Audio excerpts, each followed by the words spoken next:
पूर्व पश्चिम मिलन महोत्सव, अनेक मिलन यहाँ इस मंगलमय श्रावण मास के अवसर पर हो रहे हैं।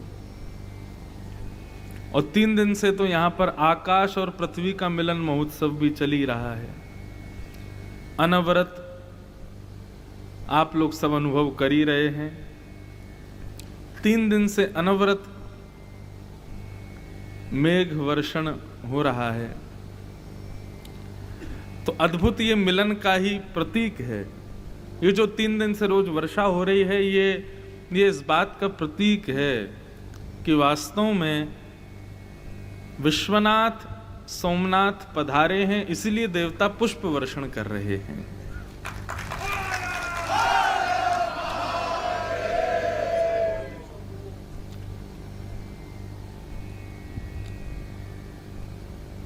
आज तृतीय दिवस है कथा का।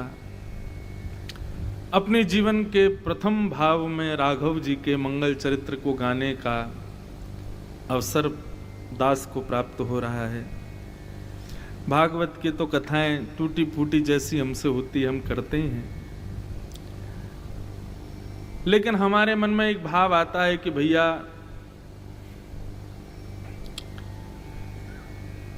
भगवत कथा के लिए वाचन करना और इसी में ही संपूर्ण जीवन का लय कर देना, इससे बड़ा सौभाग्य दुनिया में और कोई नहीं हो सकता।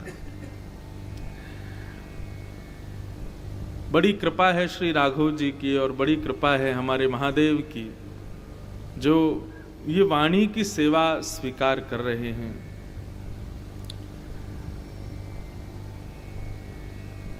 प्रथम कथा भागवत की भी सौराष्ट्र में ही हुई थी और स्वच्छंद राम कथा तो नहीं है, लेकिन राम कथा से कम भी नहीं हो रही है। सब प्रसंग चरित्र सब आ ही रहे हैं, तो एक प्रकार से प्रथम राम कथा है, वह भी सौराष्ट्र की भूमि पर ही हो रही है। तो इसके लिए हम काशी विश्वनाथ भगवान और उनके सब उपासक जो यहाँ पधारे उनको धन्यवाद कहते हैं कि आप लोगों के इस मंगल भाव और हमारे कथा के जो मुख्य यजमान हैं सौरभ जी, उनका पूरा परिवार, उनके पूज्य पिताजी महाराज सन्मुख विराजमान हैं। आप श्री ने पूज्य पिताजी महाराज की कथा काशी में 2 वर्ष हो गए, 2 वर्ष पूर्व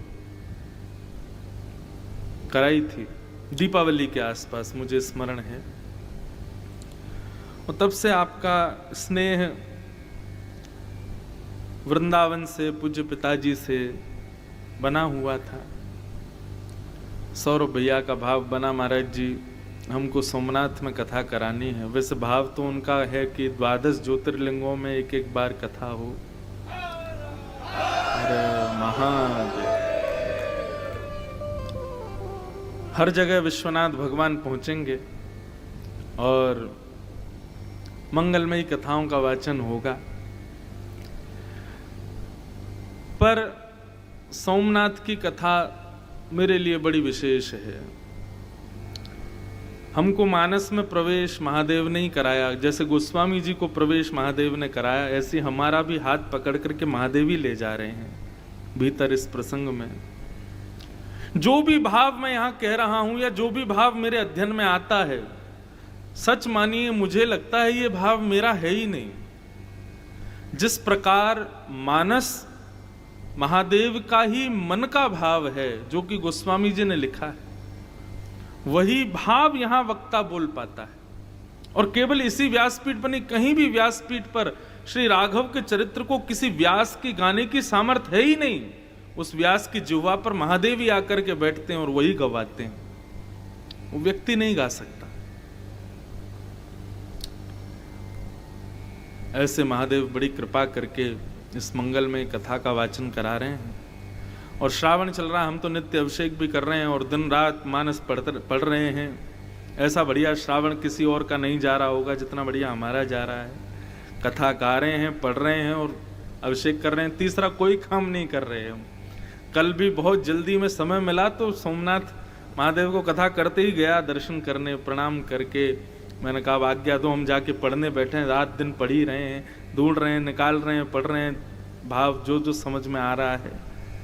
इतना बढ़िया श्रावण किसका जा रहा होगा, ये सब महादेव की कृपा है। तो आओ कथा क्रम में हम लोग प्रवेश करें। तो कथा क्रम कुछ इस प्रकार चल रहा है कि हम 10 लक्षण राम जी के सुन रहे हैं और उसके बाद उनके मंगल चरित्र को और सुंदर बनाने वाले जो बाकी के पात्र हैं उनको केंद्र में लेकर के चर्चा कर रहे हैं। कल हम लोगों ने श्री लक्ष्मण जी के मंगल भाव को सुना। आहा, अद्भुत था भाव।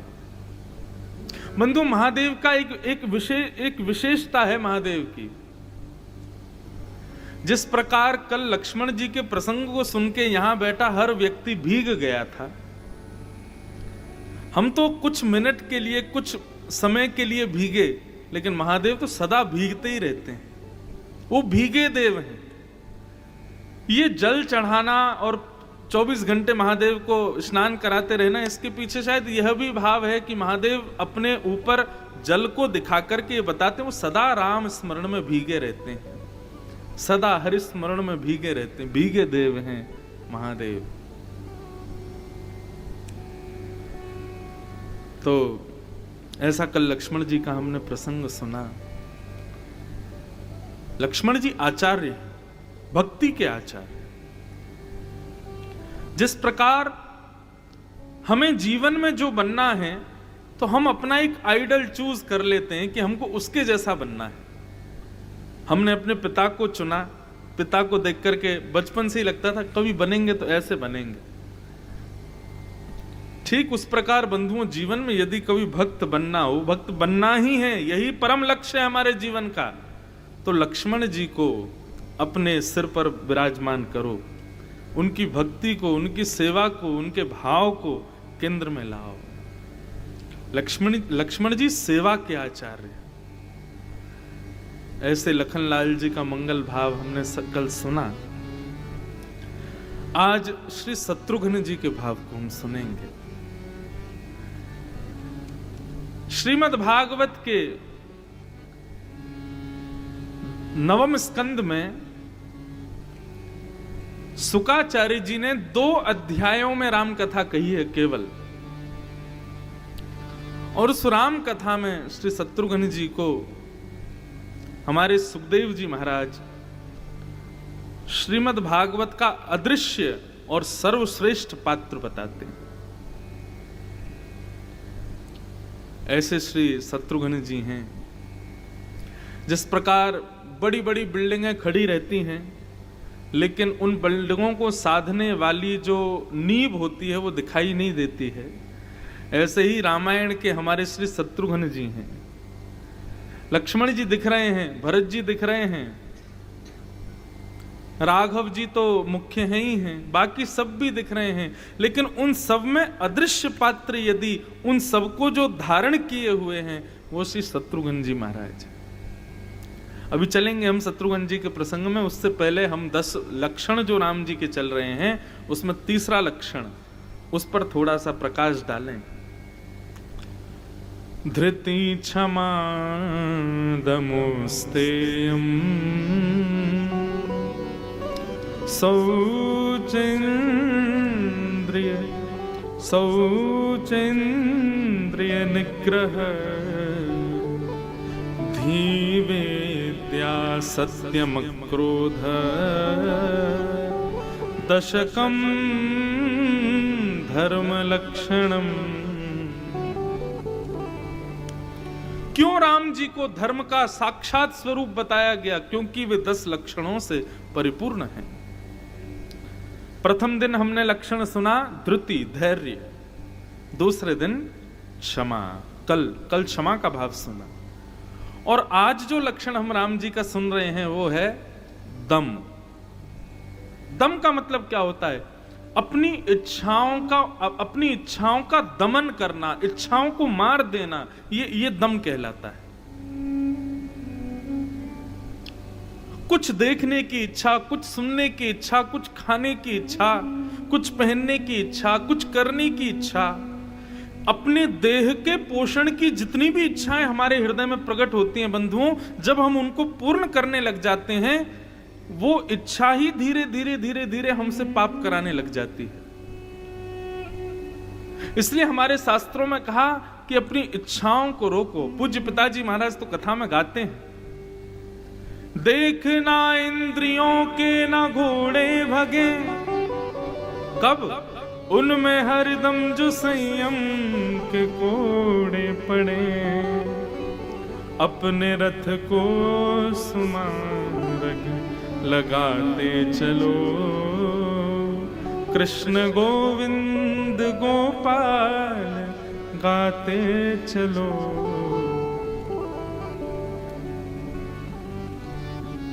संयम एक प्रकार से दम का दूसरा नाम यदि कहें तो वह है संयम।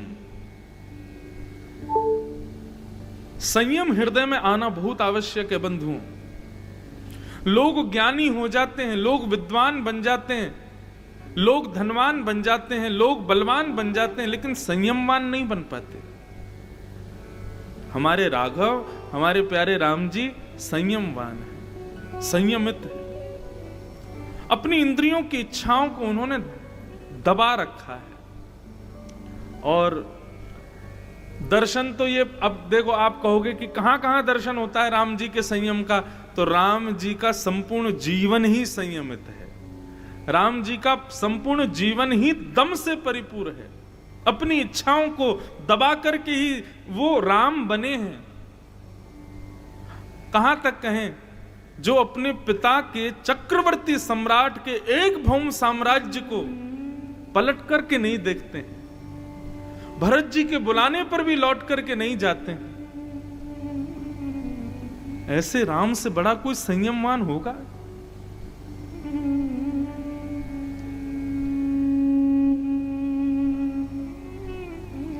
अत्यंत संयमित हैं, संयम से रहते हैं, दम को प्रकाशित करते हैं। लेकिन हमने कुछ प्रसंग, अब बहुत ढूंढना पड़ता है तब जाके कुछ मिलता है, तो रात्रि में प्रसंग ध्यान में आया जब शूर्पणखा श्री राघव के सामने आती है, और वहां जो राम जी अपने संयमता का, और केवल राम जी नहीं, वहां लक्ष्मण जी का भी संयम देखो। और आपको पता है प्रसंग शुरू कहां से होता है? प्रसंग शुरू होता है कि राम जी लक्ष्मण जी को प्रवचन सुना रहे हैं। इतना सुंदर भाव। कल मैं बता रहा था ना, लक्ष्मण जी को जब भी अवसर मिलता है तो लक्ष्मण जी की एक ही इच्छा रहती है, क्या? वो राम जी के चरणों में जाकर के बैठते हैं और कहते हैं, भैया अभी अगर कोई विशेष कार्य ना हो, अवकाश हो, तो आप कृपा करके कुछ मधुर वचन सुनाइए। तब राम जी उनको कुछ सुनाते हैं। तो वहीं से हम प्रसंग को, अरण्य कांड का भाव है। राम जी बैठे हैं परन कुटी पर, और सामने सन्मुख हाथ जोड़ करके लक्ष्मण जी बैठे हैं। 14 वर्ष वन में कैसे बीत गए। सत्संग का क्षण जो होता है ना बंधु। बुबू, फूफा जी पकोड़े खाने आ रहे हैं। क्या? बी से बैंगन, बलून, बनाना, भूतनी, बेसन। Whatever's on your mind, get it in 10 minutes on Swiggy Instamart.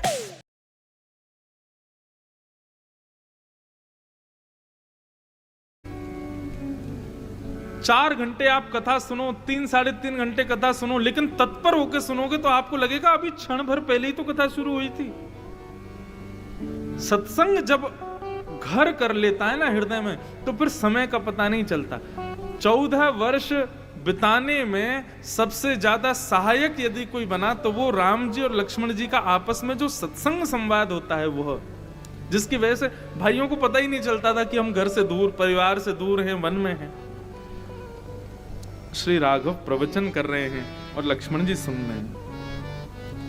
एक बार प्रभु सुख आसीना, एक बार प्रभु सुख आसीना, एक बार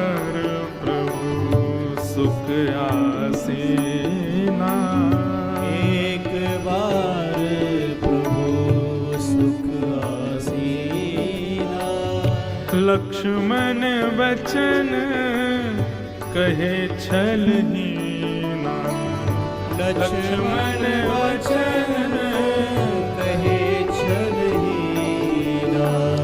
सुर नर मुनि सराचर साई, सुर नर मुनि सचराचर साई। सुर नर मुनि सचराचर साई। सुर नर मुनि सचराचर साई। मैं पूछूं निज प्रभु की नाई, मैं पूछूं निज प्रभु की नाई। कहूँ ज्ञान विराग अरु माया, कहूँ ज्ञान विराग अरु माया। कहूँ सो भगति करहूँ जे हिदाया, कहूँ सो भगति करहूँ जे हिदाया। राम जी आसन पर विराजे हैं और लक्ष्मण जी चरणों में प्रणाम करते हैं और कहते हैं, देवताओं के, संतों के, मानवों के प्रेरणा स्रोत आप साक्षात भगवान हैं। मैं आपके चरणों में प्रणाम करते हुए कुछ जानना चाहता हूं। राम जी बोले, पूछो क्या सुनना है। बोले, महाराज माया, ज्ञान, वैराग्य और भक्ति, इन चारों के विषय में आप मुझे कुछ सुनाइए। बंधुओं, ज्ञान किसे कहते हैं? आपकी दृष्टि में ज्ञान क्या है बताइए। यदि ज्ञान का मतलब बहुत ज्यादा नॉलेज होना है तो रावण के पास में वो था। रावण को बहुत नॉलेज थी, उसको सब पता था, बहुत बड़ा विद्वान था रावण, साधारण नहीं था। पर आपकी दृष्टि में ज्ञान है क्या, इसको पहले विशेष रूप से समझिए। ज्ञान कहते किसको हैं? आध्यात्मिक स्तर पर ज्ञान कहते हैं माया और ईश्वर को अलग अलग समझना, ये आध्यात्मिक ज्ञान है। और भौतिक ज्ञान क्या है? सत्य और असत्य का बोध होना, यह भौतिक ज्ञान है। मेरे लिए क्या सही है और क्या गलत है यह पता चल जाना, यह भौतिक ज्ञान है। तंबाकू के पैकेट पे बाहर लिखा रहता है टबैको किल्स, तंबाकू खाओगे तो मर जाओगे, लेकिन व्यक्ति फिर भी पुड़िया फाड़ता है, खा जाता है। इसका मतलब क्या है? ज्ञानी नहीं है वो। अरे जिसको तुम खा रहे हो वो खुद मना कर रहा है, मुझे मत खाओ, मैं तुमको मार दूंगा, तुम्हारे प्राण ले लूंगा, लेकिन फिर भी नहीं मान रहे हैं लोग, खा जाते हैं उसको। मेरे लिए क्या उचित है, क्या गलत है, इसका बोध होना, यह भौतिक ज्ञान है। और माया और परमात्मा ये दोनों अलग अलग हैं, यह आध्यात्मिक ज्ञान है।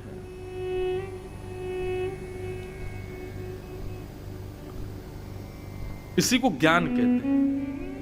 लक्ष्मण जी पूछ रहे हैं, हे राघव, आप कृपा करके मुझको माया, ज्ञान, वैराग्य और भक्ति के बारे में बताओ। और सबसे बड़ी बात, भक्ति मुझे ऐसी बताओ जिससे आप रीझते हो, जिससे आप प्रसन्न होते हो। भक्ति भी बहुत प्रकार की होती है।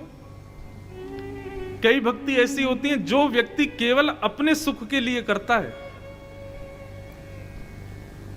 अभी तो चलो मौसम बढ़िया श्रावण का है, लेकिन कई बार भयंकर सर्दी होती है। और चलो यहां तो सर्दी ज्यादा पड़ती नहीं होगी, हमारे विश्वनाथ काशी में तो खूब सर्दी पड़ती है।